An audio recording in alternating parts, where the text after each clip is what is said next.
자, 가장 문제가 되는 건 로 데이터의 캘리브레이션이에요.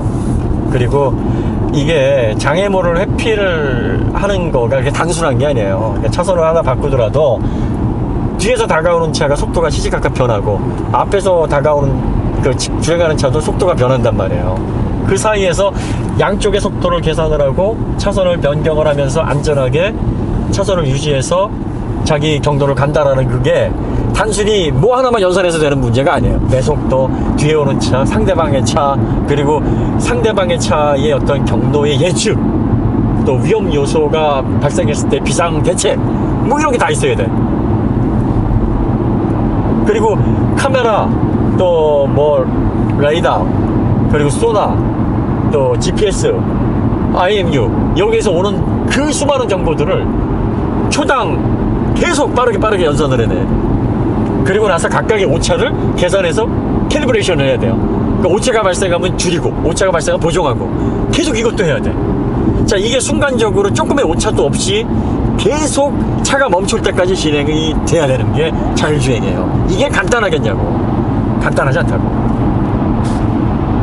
그걸 지금 이 말도 안 되는 대역폭을 가지고 있는 신경망을 가지고 있는 내연자동차와 뭐 블랙박스만 하나 나도 배터리가 막 그 다음날 시동이 안 걸리는 뭐 이런 지경의 이런 자동차에다가 이걸 실현을 한다 하는 게 이게 좀 사실 꿈 같은 얘기죠. 그러니까 지금 내연자동차에서 구현하는 자율주행은 그냥 안전 보조 수단으로 생각하시면 돼요. 그리고 우리가 확실하게 운전대에서 손을 놓고 뭐 책을 보거나 아니면 뭐 영화를 보거나 정말 영화에서 나오는 것처럼 즐길 수 있으려면 지금의 자동차는 머리서부터 발끝까지 다 바뀌어야 됩니다. 기본적으로 자동차의 뉴런 신경망 자체가 싹 다 바뀌어야 되고요. 자동차의 전원 공급 체계도 바뀌어야 되고, 그리고 항상 엄청난 데이터들을 빠르게 연산할 수 있는 프로세서 성능도 확보가 돼야 됩니다. 그 프로세서는 뭐 CPU든 GPU든 DSP든 확보가 돼야 되고, 또 여기에서 이제 딥러닝의 중요성은 이런 시스템 자원을 최소화, 그러니까 데이터를 로 데이터를 다 쓸 필요는 없잖아요. 그 중에 선별해서 효과적으로 시스템을 운영할 수 있도록 그거를 알고리즘화해서 패턴을 만들어 나가는 게 딥러닝이에요. 그리고 나서 이제 자동차가 계속 경로를 통해서 반복된 상황을 통해 학습을 스스로 하게 되는 거죠. 그래서 판단이나 경우의 수를 넓혀가는 거야. 그러니까 자동차가 경우의 수를 넓혀가서 좀 더 안전하고 올바른 어떤 경로 추적, 경로 계획을 수립할 수 있으면 점점 자율주행에 대한 정확도나 자율주행에 대한 편리도가 높아지는 거죠. 이렇게 학습할 수 있도록 그 알고리즘을 만들어내는 게 관건인 거지. 그러니까 이게 다 어우러져야 비로소 3단계, 4단계, 5단계 진정한 의미에서 자율주행의 시대가 오는 거예요. 그러니까 자율주행이 본격화돼서 우리가 운전해서 손을 놓고 정말 편하려면 미안한 얘기지만 내연기관은 퇴장을 해야 돼. 퇴장을 해야 돼요. 얘가 버티고 있는 한은 힘들다고. 엔지니어들도 이거 알아요. 아는데 아니라고 얘기를 많이 하죠. 네, 그래야 되니까. 네, 내연 자동차가 더 오래 가야 지금의 자동차 브랜드들이 더 기존의 시설에서 또 사업을 이끌어 나갈 수 있고, 또 거기에 많은 노동자들이 또 관련이 돼 있고, 협력업체들은 얼마나 답답하겠어요. 피스톤 만들고, ECU 만들고, 엔진 ECU 같은 거, 그 다음에 케미컬, 그걸로 유지보수하고, 점화 블록 만들고, 이런 업체들은 지금 답이 없거든요. 그러니까 지금 세계 10대 매출액 회사들이 네. 한 10년 전인가는 한 10대 중에 한 7, 8개가 오일 회사였고, 네. 지금도 한 5개 오일 회사일걸요. 그죠? 네. 그러니까 그것들이 이 내연기관, 물론 승용차 엔진이 다가 아니지만, 승용차에 많이 바뀐다 그래도 뭐 많이 남아있겠지만, 네. 그 엔진들이 다 사라지고 모터로 다 대체가 된다면, 그 회사들은 참 어떻게 할 것이며, 오일 회사들도. 응? 그러니까 이게 결코 우리나라뿐만 아니라 전 세계적으로 작은 문제는 아닌 거예요. 그죠? 그러니까 어차피 우리가 아까도 이제 디지털백 얘기했잖아요. 그 필름 카메라에다 디스플레이 넣으면 디지털 사진은 찍을 수 있으나 그건 디지털 카메라라고 말할 수 없죠. 얼마나 불편해요. 디지털 카메라에 맞는 디지털 카메라의 소프트웨어, 그 다음에 디지털 카메라의 심장, 그리고 각 기능, 이런 것들이 다 조합이 돼야 비로소 어느 분은 DSLR이라고 얘기를 하더라고요. 지금의 전기차가. 아니에요. DSLR은 디지털 카메라예요. 디지털 카메라로 개발된 이런 카메라고, 예전에 쓰던 필름 카메라에다 디지털 팩을 넣은 게 지금의 전기차예요. 그러니까 인터페이스든 기본의 기능 뭐 이런 것들이 다 기본적으로 옛날 거예요. 그리고 자율주행을 힘들게 만드는 가장 큰 원인이 이 85년도에 개발된, 보쉬에서 개발된 이 캣통신이 아직도 지금 사용이 되고 있다는 거. 이거 다 걷어내야 돼요.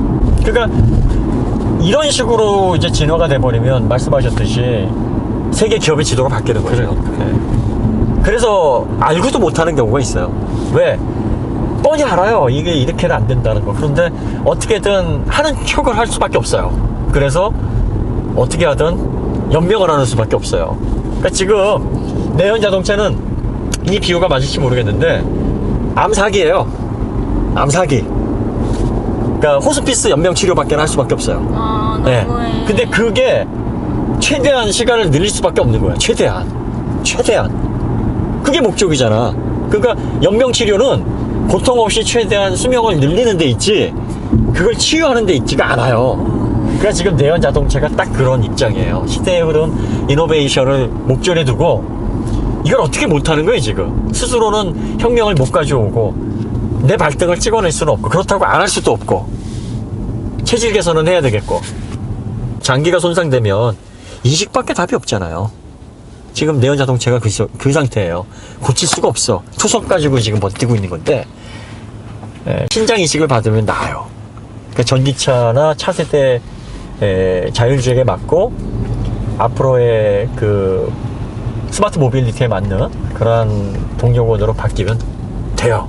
그런데 지금 그거를 최대한 투석받으면서 그 고통을 감내하고 있는 거지.